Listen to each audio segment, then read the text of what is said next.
اے گروہ جن و انس، اگر تمہیں قدرت ہو کہ آسمان اور زمین کے کناروں سے نکل جاؤ تو نکل جاؤ، اور زور کے سوا تو تم نکل سکنے ہی کہ نہیں، تو تم اپنے پروردگار کی کون کون سی نعمت کو جھٹلاؤ گے؟ تم پر آگ کے شعلے صاف اور دھواں ملے چھوڑ دیے جائیں گے تو پھر تم ان کا مقابلہ نہ کر سکو گے، تو تم اپنے پروردگار کی کون کون سی نعمت کو جھٹلاؤ گے؟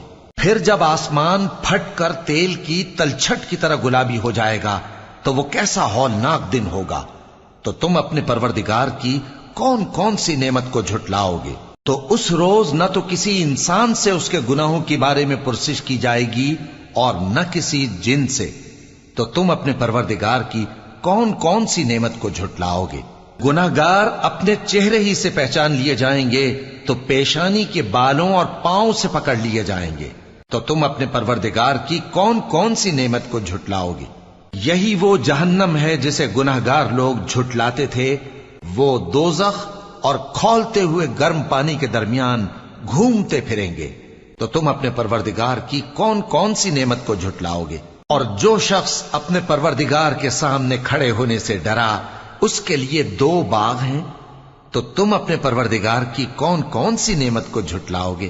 ان دونوں میں بہت سی شاخیں یعنی قسم قسم کے میووں کے درخت ہیں، تو تم اپنے پروردگار کی کون کون سی نعمت کو جھٹلاؤ گے؟ ان میں 2 چشمے بہ رہے ہیں، تو تم اپنے پروردگار کی کون کون سی نعمت کو جھٹلاؤ گے؟ ان میں سب میوے 2 قسم کے ہیں، تو تم اپنے پروردگار کی کون کون سی نعمت کو جھٹلاؤ گے؟ اہل جنت ایسے بچھونوں پر جن کے استر اطلس کے ہیں تکیہ لگائے ہوئے ہوں گے، اور دونوں باغوں کے میوے قریب جھک رہے ہیں، تو تم اپنے پروردگار کی کون کون سی نعمت کو جھٹلاؤ گے؟